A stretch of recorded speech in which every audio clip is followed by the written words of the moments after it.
오늘 마태복음 23장의 뒷부분을 합니다.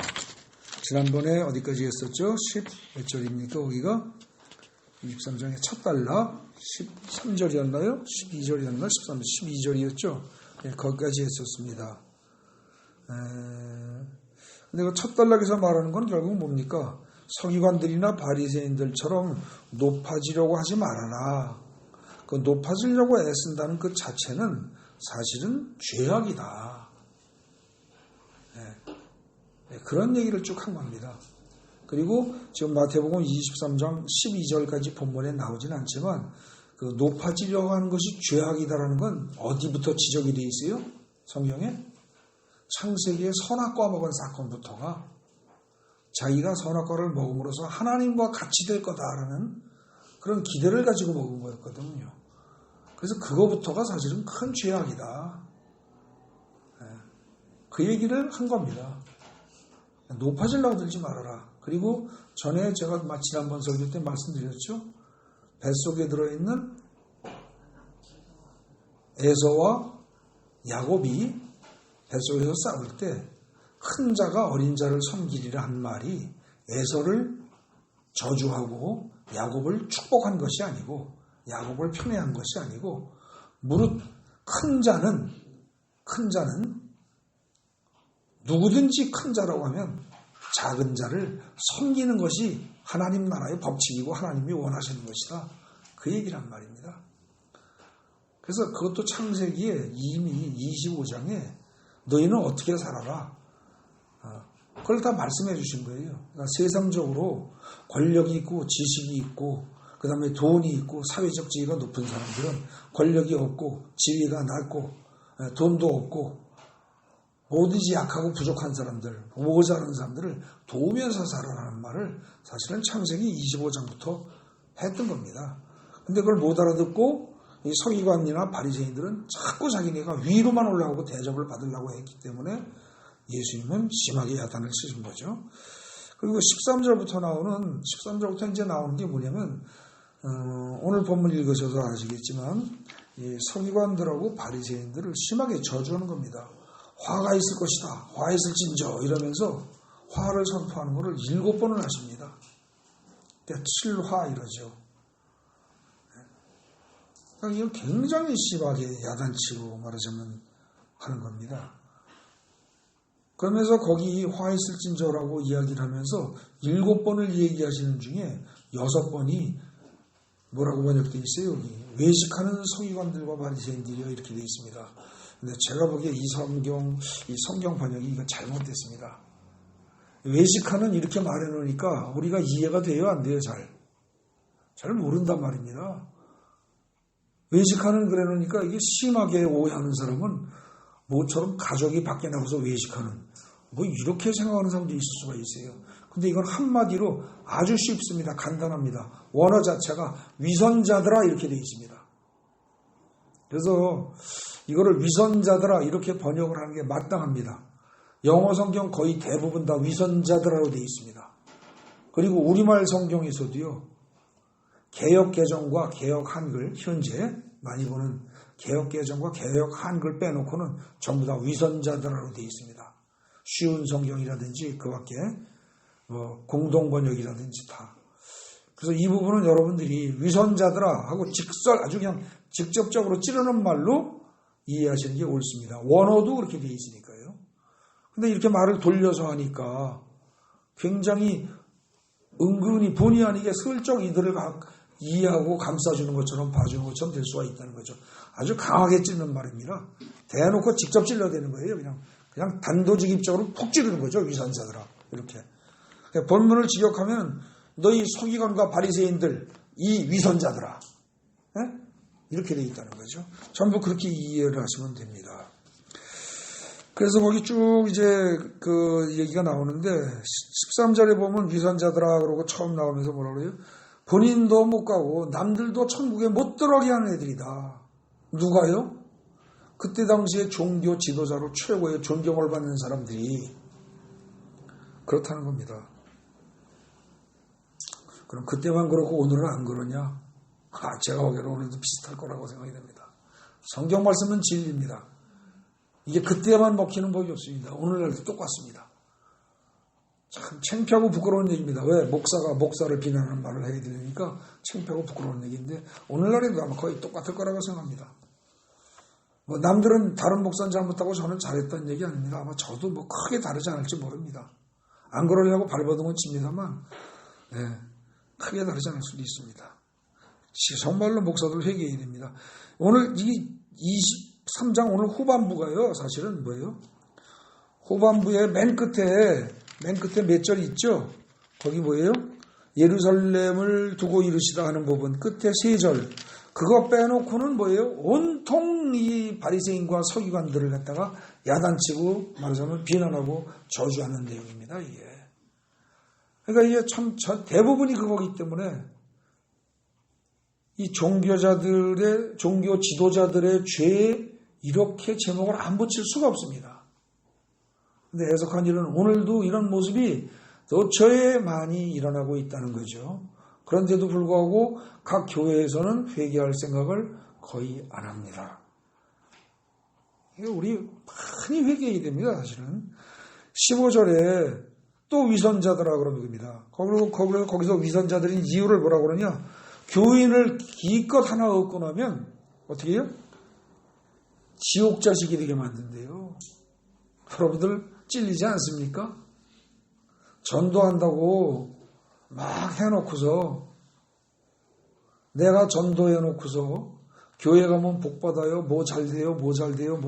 그러고 일단 어떻게 보면 꼬드겨서 교회는 데려와 놓고 그 사람이 올바른 믿음으로 크게 성장하지 않도록 크게 성장할 수 있도록 도와줘야 되는데 그렇게 안 하는 거 엄청난 죄입니다.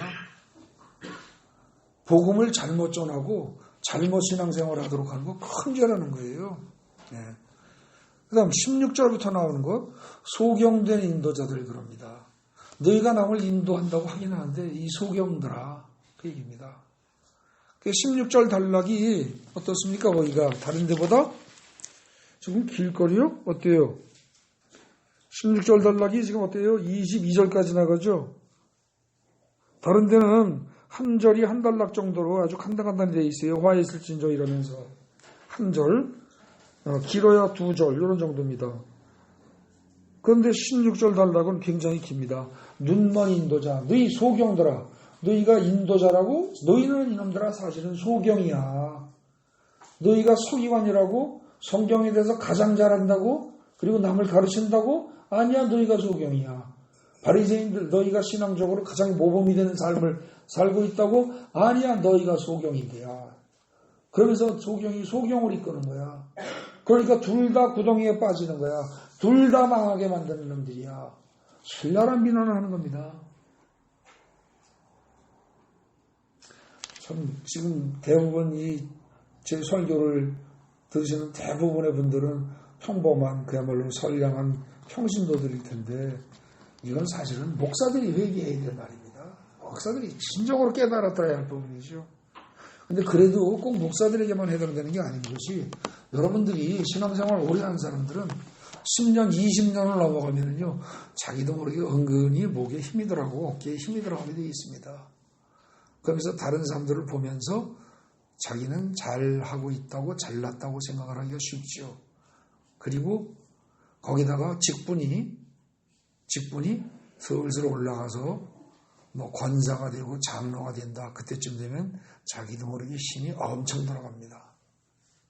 그때쯤 된 사람들은 거의 목사 아니어도 오늘의 비난이 자기에 관한 것이다 라고 받아들일 필요가 있습니다. 그리고 잘 생각해 보십시오. 여러분들이 정말 교회 내에서 직분을 가지고 남을 이끌어가고 또 주위에 신앙생활을 하는 사람들을 이끌어갈 책임을 진 사람들이라면 오늘 여기 나온 내용들 나에게 주시는 말씀이다. 이렇게 생각하고 받아들일 필요가 있습니다. 자, 그 다음에 또 보죠. 거기 이제 그 16절에 보면은 소경이다라는 얘기를 하는데 그게 성경 말씀을 잘못 알고 잘못 가르친다는 겁니다. 참 많아요, 이런 것. 오늘날의 한국교회의 분위기가 성경 가지고 자꾸 따지고 질문을 하면 그냥 그렇다면 그런 거야. 아멘하고 받아들여 그럽니다. 소경을 이끄는 겁니다. 그냥 그런 게 어디 있습니까? 더군다나 하나님의 말씀을 꼼꼼히 따지고 확실히 알고 확실히 이해를 해야죠. 그래서 내 것으로 만들어야죠. 혹시 앞으로 무조건 그런 거야, 그냥 그런 거야, 그렇게 말하는 사람 있으면 믿지 마시기 바랍니다. 철저히 따져야 합니다. 네. 그 다음에 16절부터 쭉 나오는데 거기 보면 중간에 위선자다 이런 말이 계속 또 나옵니다. 네. 그리고 이제 그 잘못된 거, 잘못 가르치는 걸 갖다가 맹세하는 걸로 얘기를 합니다. 근데 이 맹세하는 얘기로 말하면 원래 맹세는 원래 어떻게 하는 거예요? 하지 말라는 겁니다. 산상수훈에서 분명히 어떻게 돼요? 너희 머리카락으로 하지 말고 성전으로도 하지 말고 땅으로도 하늘로도 아무로도 하지 말아라 그랬습니다. 맹세는 뭔가를 담보로 하는 건데 그 담보로 할 그 대상이 너희 것이 하나도 없기 때문이다. 그런 얘기입니다. 그러니까 우리는 사실 아무것도 없는 존재라는 거예요. 그거를 깨달으면 어떻습니까? 사람이 겸손해질 겁니다. 그래서 약간 그 잘못 가르치고 엉터리로 가르치고 그런 것들 때문에 이제 야단을 치는 거고요. 23절부터 보면 또 위선자들아 그러고 나오는데 거기서 뭐예요? 이 서기관과 바리새인들이 잘못 행하는 겁니다. 그들이 잘못 행하는 거. 잘못 행하는 게 뭐냐? 그 뭐라고 되어 있죠? 너희가 박하와 회향과 근처에 11조는 드린다 그랬어요. 박하라는 게 뭐예요? 우리 박하사탕 그러니까 뭔지 어떻게 생긴 식물인지 잘은 몰라도 대충 아시죠? 향신료로 쓰는 겁니다, 이게. 향료로. 그 다음에 회향도 이게 향신료입니다. 그리고 근채는 말 그대로 하면 뿌리 근처의 채소채니까 우리로 말하면 뭐예요? 뭐 고구마라든지 우엉이나 뭐 그런 거 생각하기가 쉬운데 사실은 원어로 따지고 보면 이것도 향신료입니다. 근데 향신료라는 게 어때요? 우리가 생각하는 향신료 제일 많은 게 뭐죠? 우리가 일상적으로 쓰는 향신료가 뭐가 있어요? 그렇죠. 파하고 마늘 같은 게 말하자면 이 근처에 해당되는 재료입니다. 그리고 그 뿌리를 쓰는 건 아니지만 알맹이를 씨앗을 갈아서 쓰는 향신료가 또 있죠. 한국 사람들 많이 쓰는 거 뭐 있죠? 후추요. 예, 그런 겁니다. 그러니까 지금 이 서기관과 바리새인들은 파하고 마늘하고요. 그 다음에 후추 같은 거 있죠. 후추 같은 것도 11조를 냈다는 거예요. 그 말은 뭐예요? 아주 사소한 보잘것없는 음식을 이만큼 만들면 거기에 들어가는 향신료는 조금 들어가죠. 그 조금 들어가는 그 조금 쓰이는 향신료에 대해서도 11조를 철저하게 냈다는 겁니다. 그러니까 율법을 대단히 철저하게 잘 지켰다 그런 뜻이에요. 근데 그게 다 위선이라는 거예요. 왜요? 제대로 지키려면 뭘 지켜야 돼요? 성경에서 말하는 가장 중요한 것들, 가장 기본적인 덕목들, 그게 뭡니까? 의인신입니다. 옛날 성경에는 의인신으로 되어 있고 현재 여러분들 가지고 있는 개역개정 성경에는 뭐라고 되어 있어요? 정의라고 되어 있어요? 공의라고 되어 있어요? 정의라고 되어 있죠? 정의와 인이라고 된 것이 오늘날의 성경에는 긍휼로 되어 있는데 이게 사랑이라는 말하고 똑같습니다. 그러니까 정의와 사랑과 그리고 믿음, 믿음을 버렸다. 그럼 기독교 신앙에서 이 공의의 하나님, 정확히 얘기하면 이거는 아마 제가 보기에 우리가 보통 하나님의 속성을 이야기할 때 뭐라고 그래요? 사랑의 하나님, 공의의 하나님 그러거든요. 그러니까 그렇게 본다면은 지금 여기서 번역은 제가 본 데는 어찌 보면은 공의와 사랑과 믿음 이렇게 번역하는 게 제일 좋습니다. 그러니까 하나님의 기본적인 두 가지 속성과 그분에 대한 우리의 믿음. 그러면 이게 기독교의 핵심이란 말입니다. 이걸 버리면 안 되는데 이거는 다 버리고 후춧가루 뿌리는데도 그거에 11조까지 바친다 그러면서 아주 경건한 척 한다는 거죠. 그러니 가소롭다 그런 얘기입니다. 그리고 지금 야단 치시는 거예요. 그러니까 그들의 가소로운 행동을 지금 야단을 치시고 있습니다. 네, 그 다음에 그래서 거기 박하와 회향과 근채라는 것은 모두 향신료를 말하는 건데 아주 조금인 것 그것에 대한 11조까지 너희는 바친다고 하면서 기독교의 어떻게 보면 하나님을 믿는 유대교의 가장 핵심이라고 할 수 있는 하나님이 공의의 하나님이라는 것 그리고 사랑의 하나님이라는 것 그리고 그런 하나님을 너희가 믿어야 한다는 것 그런 거는 싹 무시해버린다. 그 얘기죠. 그 다음에 25절부터 또 위선자들 얘기가 나옵니다. 그러면서 겉만 깨끗하고 속은 더럽다. 그런데 속은 더럽다 그럴 때 그 더러운 것이 뭐다? 그 다음에 설명이 나오죠. 26절에 탐욕과 방탕으로 더러워져 있다는 겁니다. 욕심이 속에 그득하고 속에 더러운 생각들이 꽉 차 있다는 거죠. 인정하고 싶지 않아도 우리의 속이 그렇다는 것을 인정해야 될 겁니다. 성경은요, 설교는요, 마음이 약한 사람들에게 힘을 주고 지친 사람들에게 힘을 주는 것이기도 하지만 하나님의 말씀은 자기가 잘났다고 생각하고 나는 아무 탈 없어, 나 정도면 됐어, 이런 사람들은 찔리게 되어 있습니다. 찔림을 받는 것이 온당합니다. 그 다음에 26절은 이거는 그 26절 보세요. 거기 지금 보면은 눈만 바리새인이여 너는 먼저 안을 깨끗이 하라 그리하면 겉도 깨끗하리라 이럽니다. 그리고 바리새인만 꼭 집어서 얘기합니다. 네. 그 점이 조금 좀 특징이 있습니다. 네. 그리고 27절에 위선자들이요 또 그럽니다. 겉은 아름다운데 속은 위선과 불법으로 아주 매우 더럽다. 또 이렇게 얘기합니다. 크게 내용이 다르지 않습니다. 여기 위선자들아 그러고 7가지 화를 선포하는 내용들이 크게 뭐 본질적으로 많이 다른 건 아니에요. 비슷비슷합니다. 대충 그렇게 이해를 하셔도 됩니다. 그리고 이제 29절이 7번째 위선자들하는 게 조금 다를 수 있습니다. 여기서 7번째로 위선자들하고 말하는 이유는 뭐냐? 너희는 너희 조상들보다 잘났다고 얘기를 한다는 거예요. 우리 옛날에 선지자들을 막 죽이고 할 그때 우리가 있었더라면 우리는 거기 참여 안 했을 거야. 이러고 이야기를 하면서 옛날에 핍박을 받고 죽은 선지자들의 무덤의 비석을 아주 잘 치장을 하고 무덤을 장식을 잘하고 그래서 의인인 척한다는 거죠. 근데 사실 그렇게 죽이고 선지자를 핍박하고 죽이고 한 그 사람들이 누구냐? 바로 너희 조상들 아니냐. 너희가 그 후손이라는 얘기를 하는 건데 너희들은 깨끗한 척한다. 그러니까 조상들까지 욕되게 하면서 너희 자신만 깨끗하다고 주장하는 이 엉터리 같은 녀석들아. 그 얘기입니다. 그러면서 32절에 가보십시오. 여기 뭐라고 되어 있어요? 32절에 너희가 너희 조상의 분량을 채우라고 합니다. 뭐의 분량일까요? 죄의 분량입니다. 그 죄의 분량을 채우라 이게 무슨 뜻이에요? 여러분 주보에 요약해 놓습니다. 조상들이 다 행하지 못하고 남겨둔 악행을 가득 채워서 완성해라. 이게 무슨 말일까요? 이게? 즉 예수 그리스도를 박해하며 죽이는 일을 너희가 마저 해라. 마저 해라. 지금 그 얘기입니다.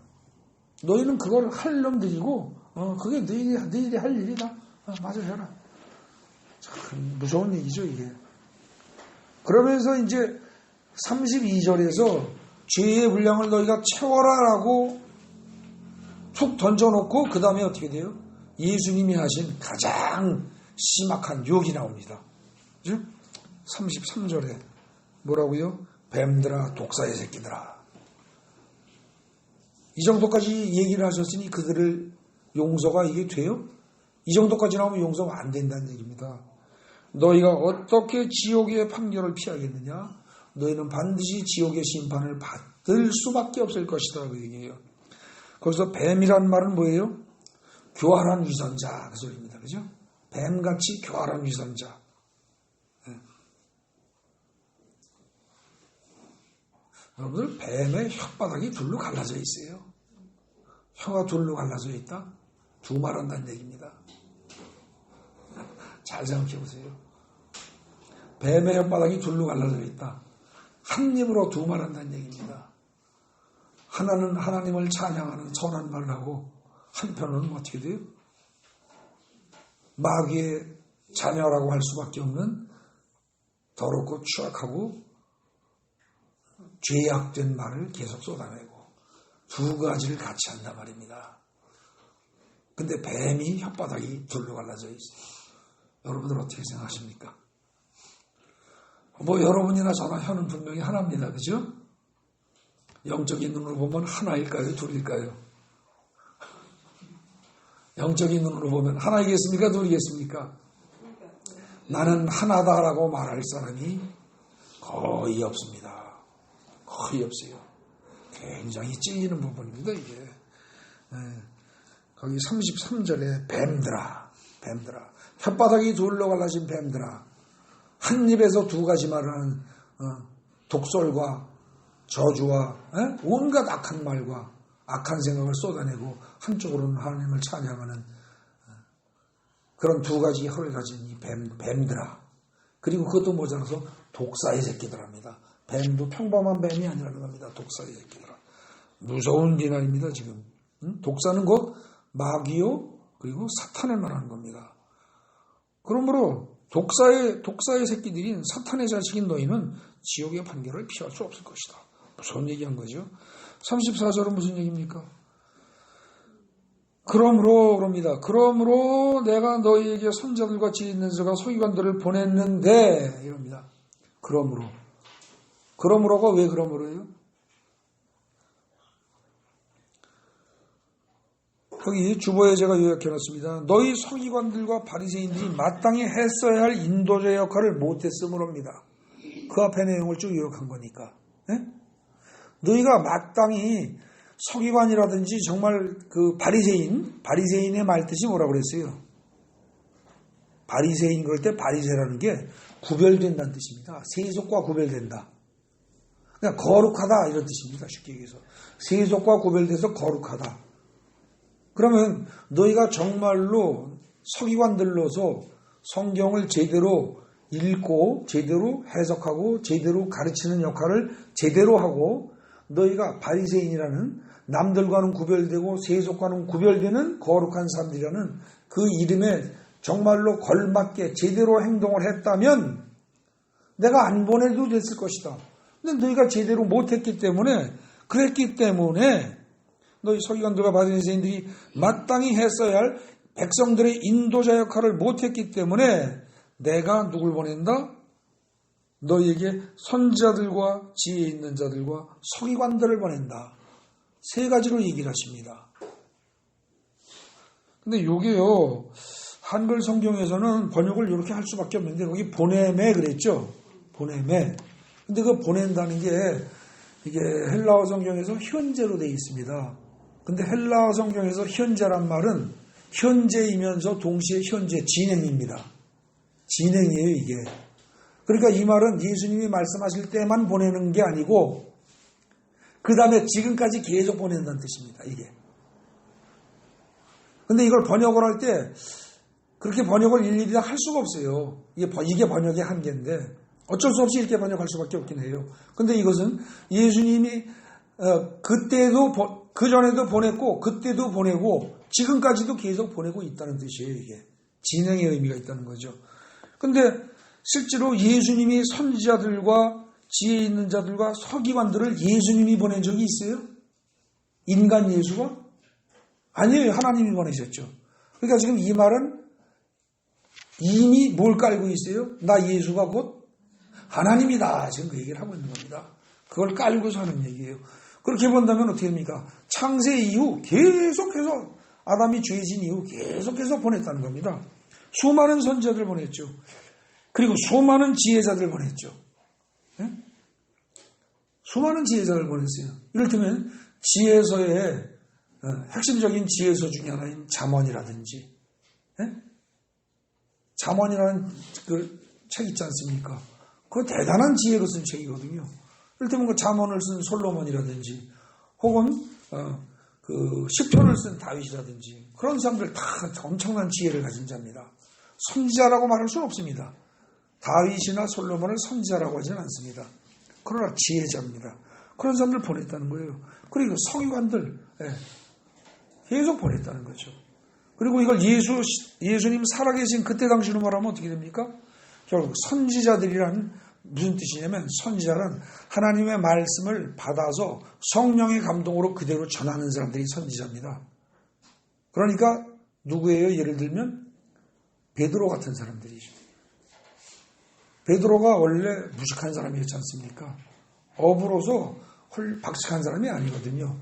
그런데 나중에 베드로가 사도행전에 보면 설교를 할 때 하루에 3,000명, 5,000명이 그때 회심을 한단 말입니다. 근데 그때의 회심은요, 오늘날 3,000명, 5,000명을 전도하는 것하고 차원이 다릅니다. 왜 그래요? 그때는 유대교를 벗어나면 어떻게 돼요? 그냥 죽입니다. 그러니까 그때 회심을 하고 유대교에서 회심을 하고 예수를 믿기로 작정을 했다. 하루에 3,000명, 5,000명이 했다. 그러니까 3,000명, 5,000명이 죽을 각오를 하고 자기의 신앙을 바꿨다는 뜻입니다. 엄청난, 우리로서는 상상할 수 없을 만큼 어려운 일입니다. 근데 그것이 베드로의 설교로 가능했단 말입니다. 그게 결국 뭐예요? 그때 베드로는 선지자 역할을 한 겁니다. 그리고 지혜 있는 자들, 뭐 선지자라고까지 말은 못하지만 지혜 있는 자들, 스데반을 포함한 7 집사들이 있죠. 사도행전에 보면 스데반을 포함해서 7 집사들 나옵니다. 그 사람들이 선지자 그룹까지는 안 들어간다 할지라도 대단한 지혜를 받아서 말씀을 전하던 자들이죠. 그들을 이제 본다, 말하는 거다 이렇게 말할 수 있습니다. 또 서기관들, 뭐 그때 당시에 우리는 보통 성경에 나온 서기관들은 어떻게 돼요? 대개 좋지 않은 의미를 가진 말로 서기관을 생각합니다. 그런데 마태복음 13장 52절에 보면, 우리 옛날에 지난 겁니다. 거기 보면 천국의 제자된 서기관들이라는 말이 나옵니다. 천국의 제자된 서기관들. 기억나십니까? 잘 안 나요? 잠깐 그거 찾아보죠. 마태복음 13장 52절 가보세요 한번. 마태복음 13장 52절입니다. 앞에서 가라지 비유, 3가지 비유해서 겨자씨 비유, 뭐 이런 비유 저런 비유해서 비유를, 천국 비유를 쭉 해요. 쭉 하고서 51절에 뭐라 그럽니까? 이 모든 것을 깨달았느냐 하시니 대답하되 그렇습니다 했더니 예수께서 뭐라 그래요? 그러므로 천국의 제자된 서기관마다 마치 새 것과 옛 것을 그 곳간에서 내오는 집주인과 같으니라. 그러니까 천국의 제자된 서기관들, 이게 뭐예요? 그때 당시 예수를 따르는 제자로 복음을 전해야 할 사람들은 바로 어떤 사람들이냐? 그 사람들이고 서기관이다. 특별히 뭐 서기관 훈련을 받고 높은 학식을 토대로 해야만 서기관이 아니라 이들이 진짜 서기관이라는 겁니다. 예수의 제자들이. 그리고 그들은 평범한 서기관이 아니라 천국의 서기관이라는 거예요. 천국 복음을 그대로 전달할 사람들이니까. 근데 그들은 어떠냐? 신약과 구약에서 자유자재로 자기 멋대로 자기 원하는 대로 마음껏 꺼내다가 갖다주는 집주인처럼 눈치 보고 하는 게 아니라 신약과 구약이라는 어떤 하나님의 말씀, 복음의 창고에서 마음껏 갖다가 한없이 나눠주는 그런 천국의 제자된 서기관 같은 역할을 하는 사람들이다. 그런 말을 하고 있습니다. 근데 지금 여기서 예수님이 그래서 다시 마태복음 오늘 23장 34절로 다시 와서 그러므로 내가 너희들에게 뭘 보낸다? 3가지 부류의 사람들을 보낸다. 선지자와 지혜자, 서기관들을 보낸다.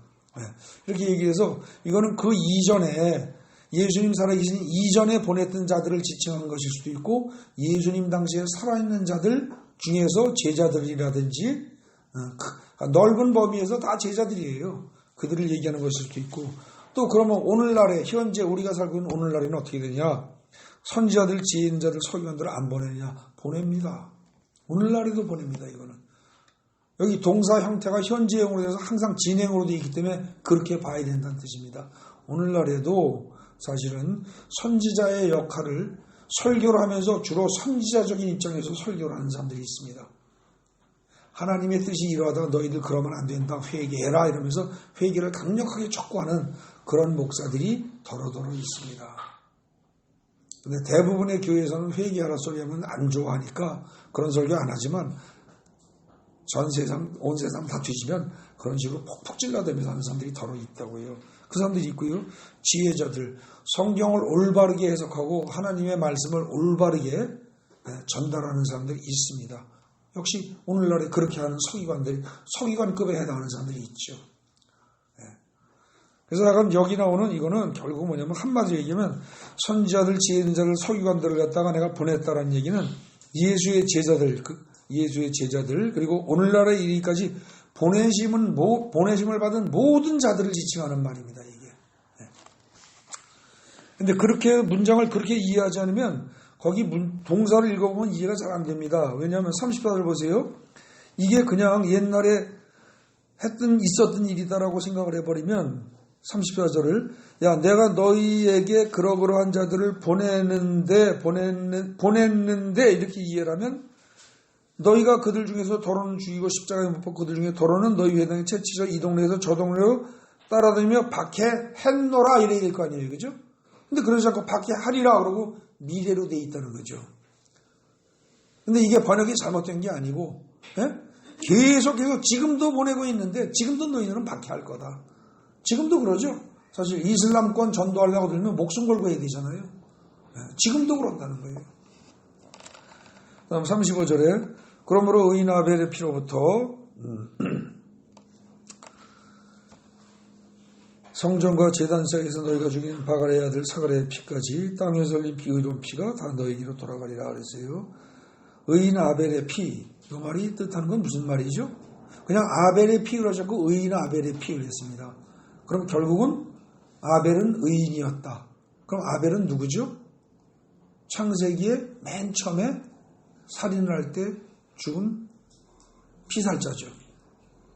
형 가인이 동생 아벨을 죽였죠. 근데 그때 죽은 아벨이 의인이래요. 그렇다면 이 말은 뭐예요? 가인은 악인이고 아벨은 의인이다. 근데 성경에서는 선과 악의 기준은 뭡니까? 하나님의 말씀을 따르느냐 안 따르느냐 그거예요. 그렇다면 결국은 지금 여기서 이 신약 성경에서 가인과 아벨 이야기를 해석해주고 있는 셈입니다. 아벨은 어떤 자였다? 하나님의 말씀에 순종하는 자였다. 그런 얘기입니다. 그리고 가인은 순종하지 않는 자였다. 근데 순종하는 자를 하나님의 말씀에 순종하지 않는 자들이 죽인 첫 번째가 아벨이라는 겁니다. 그리고 그 중에 이제 마지막이 뭐냐? 바갈의 아들 사가랴 이렇게 나왔는데 이 바갈야의 아들 사가랴가 누구를 말하는지가 사실은 정확하지가 않습니다. 그래서 이거에 대한 설이 여러 가지 있어요. 일단 사가랴라는 이름은 여러분들 혹시 기억하십니까? 누가복음에서 세례 요한의 아버지가 누구예요? 사가랴였죠. 그래서 그 사가랴를 말하는 거다. 뭐 이런 설도 있고 여러 가지가 있습니다. 근데 정확한 건 하나도 없고요. 그중 유력하다고 보는 게 역대하 24장 20절 21절에 보면은 거기에 그 바갈의 아들이라고 안 돼 있고 여호야다의 아들이라고 돼 있습니다. 여호야다의 아들 사가랴. 그런데 그 사가랴가 제사장인데 말하자면은 왕이 듣기 좋지 않은 말을 했다고 해가지고 결국은 돌로 쳐 죽입니다. 나중에 그거 보면 찾아 읽어보세요. 그래서 이제 그때 그 이야기를 하는 것이다. 이렇게 보는 설이 있습니다. 그런데 그것이 무엇이냐에 따라서 의미가 크게 달라지진 않습니다. 분명한 건 뭐예요? 의인이 악인에 의해서 죽임을 당한다는 거죠. 그런데 그렇게 해가지고 의인이 악인 때문에 피를 흘리게 된 모든 사건들, 그러니까 아벨에서부터 시작해서 지금 이 사가랴의 피까지 여기까지 다 포함하고, 그리고 지금 이 얘기가 어디에 나와요? 22절에 보면은 32절에 보면 너희 조상의 분량을 채우라 할 때 이게 결국은 예수 자신이 죽을 것까지 다 암시하는 거라고 그랬죠. 그러니까 모든 피값을, 예수님의 피까지 모든 피값을 결국은 뭐예요? 이 세대가 다 받을 것이다. 무서운 저주죠. 그래서 35절까지 읽으면은 참 듣기가 거북합니다. 거북해요. 그래가지고 이걸 갖다가 저주하는 장이다 뭐 이런 식으로 이해할 수가 있는데 사실은 그렇지 않습니다. 여기까지 이 길고 긴 화이슬진저고 이렇게 말했던 내용이 저주만이 절대 아닙니다. 왜 그러냐? 그 다음 37절을 보세요. 예루살렘아 예루살렘아 선지자들을 죽이고 네게 파송된 자들을 돌로 치는 자여. 이게 그때 당시 예루살렘 성에 거주하는 주민들을 대상으로 하는 말이죠. 예? 그러면은 지금 이 말은 뭐라고 다시 볼 수 있느냐? 그 말은 예루살렘 성 안에 서기관 바리새인 다 거주하고 살았단 말입니다. 그렇다면 어떻게 돼요? 서기관과 바리새인만 아니라 그들을 포함해서 모든 예루살렘 거민들아, 이 소리입니다. 앞에서 야단은 쳤지만 그래도 주님은 안 버리십니다. 서기관과 바리새인을 포함하여 모든 예루살렘 거민들아, 예루살렘 거민들아 두 번을 부르시는데 이들은 뭐예요? 결국은 거역하고 반역하는 자들아, 그런 얘기죠 이게. 네? 선지자들을 죽이고 네게 파송된 자들을 돌로 치는 자요. 이 말은 뭐예요? 끊임없이 내가 너희들을 회개하도록, 너희들에게 회개를 촉구하는 사람들을, 선지자들을 끊임없이 보냈건만 끊임없이 그들을 돌로 쳐 죽였다. 너희들은 여태까지 회개라는 건 절대 하지 않고 끊임없이 거역하고 반역하는 자들이었다. 네. 그러면서 그 다음에 뭐라고 그래요? 암탉이 그 새끼를 날개 아래에 모음같이 내가 네 자녀를 모으려고 한 일이 몇 번이더냐? 수도 없이 했다. 암탉이 그 새끼들을, 병아리들을 날개 아래에 모으려고 해요. 대개 이 모으려고 하는 건 왜 모으려고 합니까? 여러분들 시골에서 병아리 키워본 분들은 압니다. 언제 이렇게 해요? 상황이 좋고 병아리들이 밥 놓고 놀 수 있을 때는 어떻게 해요? 내버려 둡니다. 근데 하늘 꼭대기에서 솔개가 빙빙 돈다든지, 혹은 뭔가 안 좋은 조짐이 있다든지, 혹은 비가 온다든지 해서 병아리들이 춥고 뭔가 힘들고 괴로움이 있을 것 같다 싶으면 대개 어떻게 합니까? 구구구구 하면서 날개를 들썩들썩 하죠. 그럼 병아리들이 노란 놈들이 쪼르륵쪼르륵 들어가서 고속으로 다 들어간단 말입니다. 그리고 비를 맞아도 어미닭이 혼자 맞고, 그야말로 잡혀가도 어미닭이 잡혀가지 병아리들은 안 잡혀가도록 보호를 해준단 말입니다. 근데 그런 심정으로, 그야말로 부모가 자식을 사랑하는 그 심정으로 내가 끊임없이 너희를 보호하고 구원하고자 했으나 너희는 끊임없이 거절을 했다. 아주 안타까운 심정이에요 지금. 그렇게 한 게 아니라 한두 번 한 게 아니지 않느냐. 그러나 너희가 원하지 아니하였도다.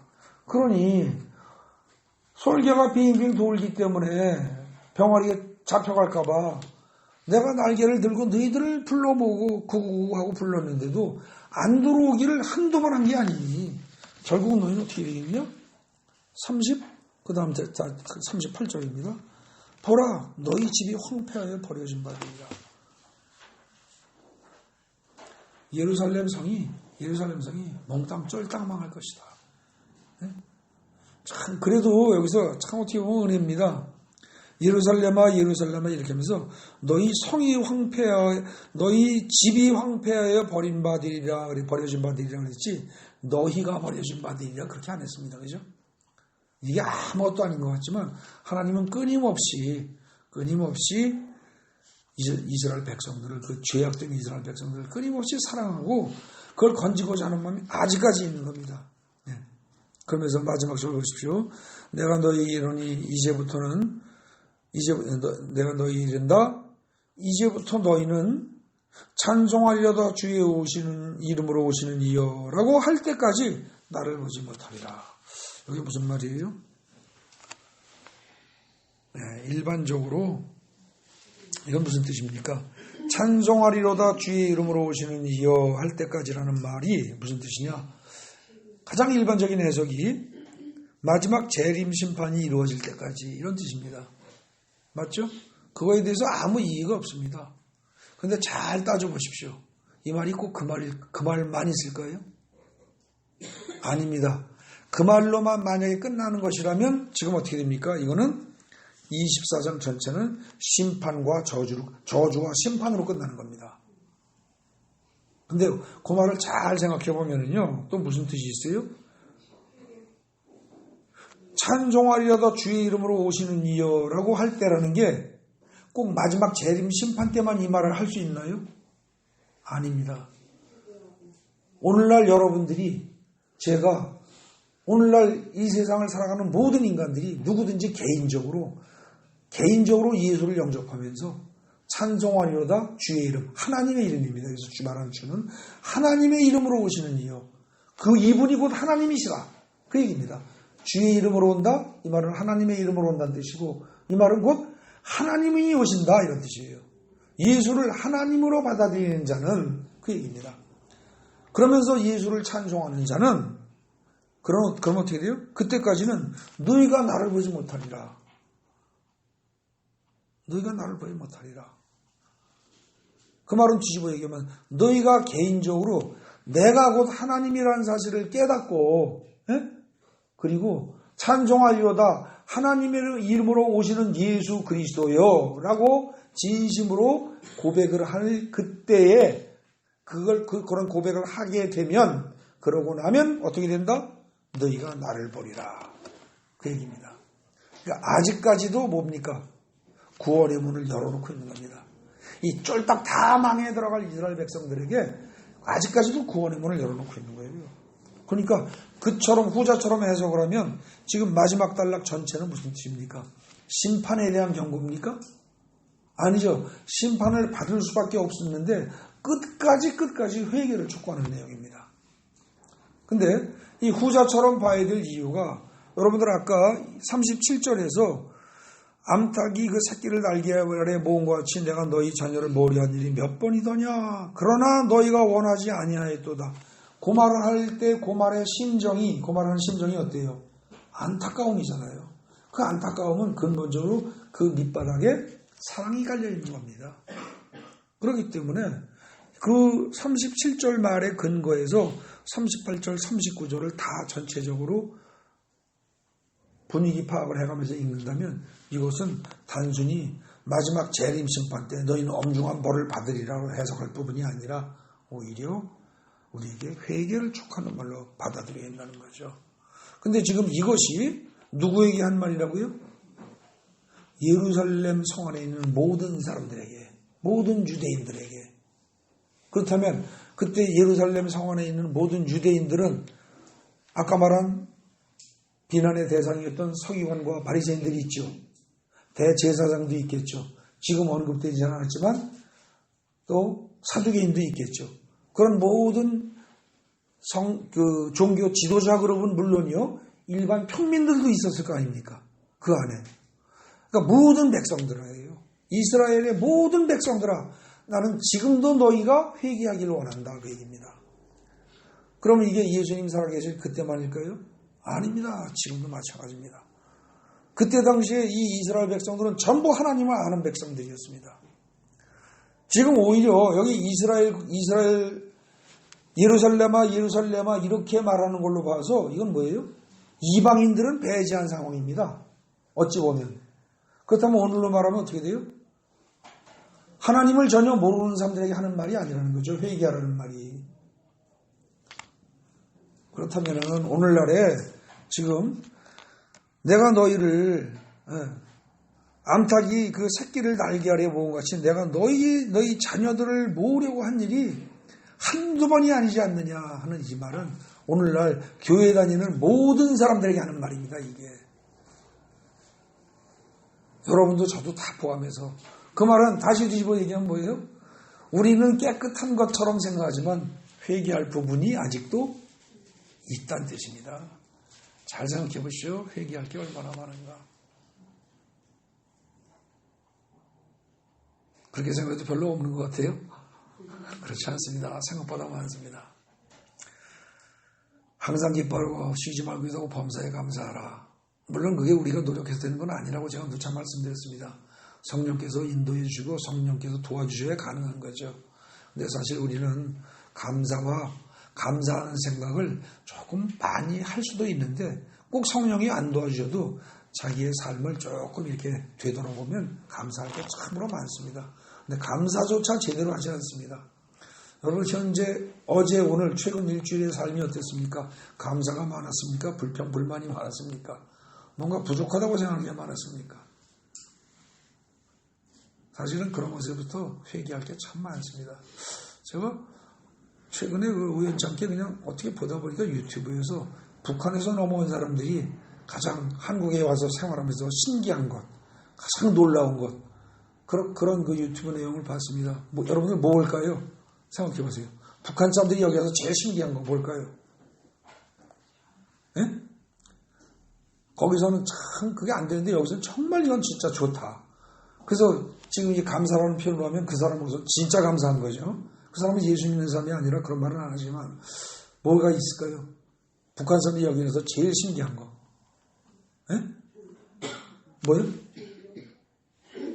아니, 첫째가 그 사람 얘기가 전기가 24시간 들어오는 게 그렇게 좋답니다.